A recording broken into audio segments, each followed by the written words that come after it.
Bonjour à toutes et tous. Donc aujourd'hui, je vais vous parler d'un thème que vous m'avez demandé, c'est le rapport à l'argent. Alors, quel est votre propre rapport à l'argent? On touche au nerf de la guerre, hein. Là, on va rentrer un petit peu plus profondément dans votre rapport à l'argent qui ne date pas d'hier, puisque le rapport à l'argent, il est, il date, hein, en tout cas, de votre éducation. Il est défini par votre éducation et notamment quels sont les vécus familiaux et les représentations qu'avait votre famille vis-à-vis de l'argent. Est-ce que l'argent servait au loisir? Est-ce que vous avez eu de l'argent de poche? Ou est-ce que, au contraire, hein, l'argent servait, on mettait de l'argent de côté pour les moments difficiles, on s'octroyait rien, bon. Et donc, vous, évidemment, vous avez été éduqué par rapport à tout ça. Et quelle était la représentation de cet argent dans la famille? Et je pense à des familles, par exemple, que j'ai pu avoir dans mon cabinet plutôt bourgeoise, où l'argent était tabou. L'argent représentait une fonction sociale qui n'était pas forcément assumée. Donc, vous, comment vous avez ce vécu à l'argent par rapport à votre famille? Alors évidemment que vos parents, ils n'ont pas intégré cette représentation, ces vécus comme ça, ils l'ont aussi eu de leurs propres parents, hein, et notamment des temps de guerre qui ont été aussi très emprunts à l'argent, hein. On n'avait pas de quoi manger, il fallait mettre de l'argent de côté, il n'y avait pas d'argent, etc. etc. Mais aussi, j'ai envie de vous dire que derrière l'argent, il y a aussi l'angoisse de manque. Si j'ai pas d'argent, je vais pas pouvoir me payer des choses, je vais pas pouvoir posséder, parce qu'il y a une notion de possession évidemment derrière l'argent, et donc il y a évidemment le travers, c'est cette boulimie d'achat de choses pour combler une peur de manquer. Et donc là, on peut rentrer dans une symbolique plus psychanalytique, hein, par rapport au fait que j'arrive pas à gérer psychologiquement le fait que j'arrive pas à gérer ce manque de sollicitation. Je suis sollicitée toute la journée et puis voilà, par cet univers de consommation. Et puis moi, faut que j'arrive à faire face à ce manque-là, quoi. Donc je vais acheter de façon compulsive. Donc là, on rentre plutôt sur un versant pathologique, mais qui pose évidemment problème, hein.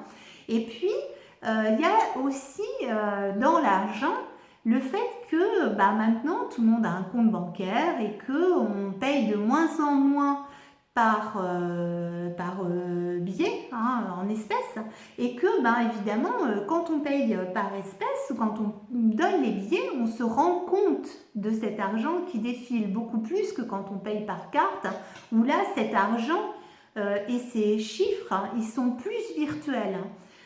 Donc ça demande d'avoir acquis psychologiquement suffisamment de valeur, suffisamment de confiance, hein, pour ne pas avoir de méfiance vis-à-vis des cartes, vis-à-vis de l'argent, des comptes internet, etc. Moi, je le vois beaucoup chez les personnes un peu plus âgées qui veulent pas acheter par internet, par exemple, qui payent encore par chèque. Ou par espèce, hein, parce qu'ils ont besoin de toucher la valeur de l'argent. Et puis, alors cet argent, pour beaucoup, c'est aussi source de conflit et c'est aussi un sujet tabou. Et je pense notamment à l'argent dans le couple. Quand monsieur ou madame gagne plus que monsieur, ou quand monsieur gagne plus que madame, et que il y a une certaine tension à ce niveau-là. Alors évidemment, ça peut très bien se passer, mais ça peut aussi être une source de conflit et de pouvoir, hein. Parce que si je gagne 2 ou 3 fois plus que toi, eh bien, je vais avoir aussi je peux en tout cas avoir une certaine forme de pouvoir sur l'autre en disant puisque moi je gagne plus que toi, tu es redevable de ça, ça ou ça. Et puis, donc l'argent touche directement à l'estime et à la confiance en soi. Et je pense notamment aux gens que j'ai par exemple dans mon cabinet qui sont pas bien payés et qui, parce qu'ils pensent qu'ils sont pas bien payés, comme ils sont pas bien payés, ils pensent qu'ils ne valent pas grand-chose. Et c'est le cas notamment des jeunes ingénieurs qui rentrent sur le marché du travail, qui ont fait beaucoup d'études, qui ne sont pas beaucoup rémunérés et qui s'effondrent un petit peu parce que il y a cette notion de valeur de l'argent et valeur de soi qui est complètement erronée, mais qui en tout cas renvoie à une forte symbolique, et notamment une symbolique religieuse où ça renvoie au péché de cupidité, hein. Même si évidemment la religion est quand même beaucoup plus présente dans nos vies, eh bien on a gardé encore ces symboliques-là. Et puis donc ça implique aussi la sécurité. La sécurité par rapport évidemment au matériel, hein, aux aléas de la vie, et par rapport à la vieillesse, la maladie, voilà, avoir une protection. J'ai mis suffisamment d'argent de côté pour mes vieux jours, hein, ça c'est souvent ce que j'entends.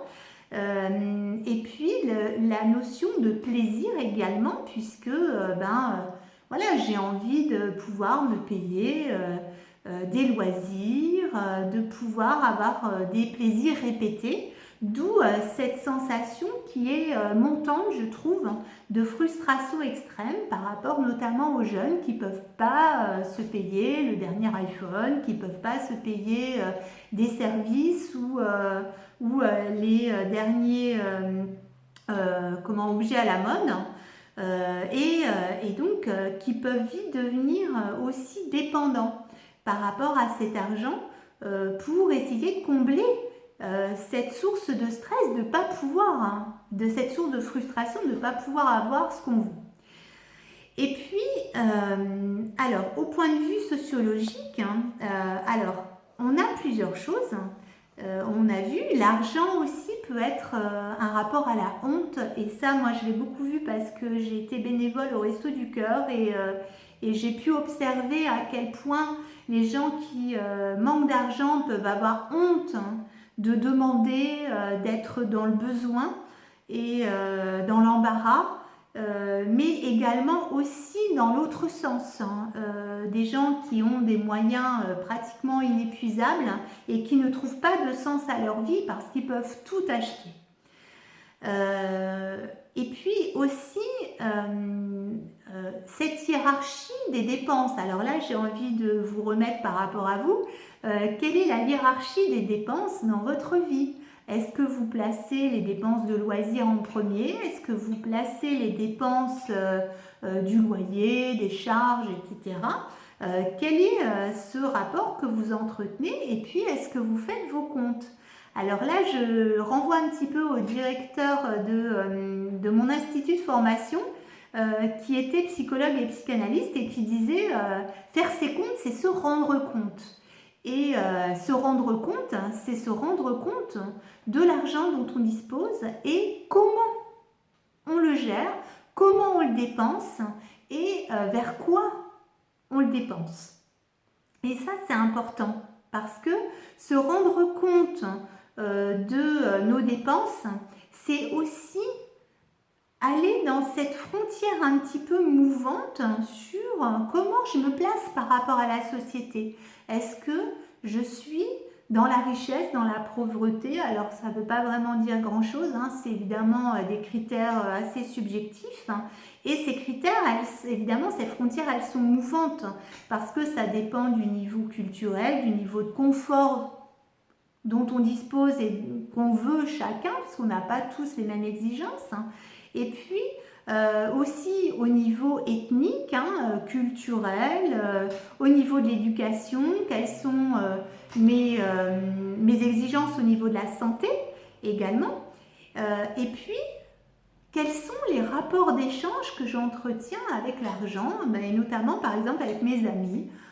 Est-ce que je paye facilement des choses, des cadeaux, voilà, quel est le rapport que j'entretiens avec l'argent et notamment au niveau des échanges et des services, mais également au niveau de ma famille. Est-ce que je vais pouvoir voilà, faire facilement des cadeaux aux anniversaires, et puis quelle est la valeur des cadeaux? Est-ce que plus je vais mettre un cadeau cher, plus ça va avoir une valeur importante?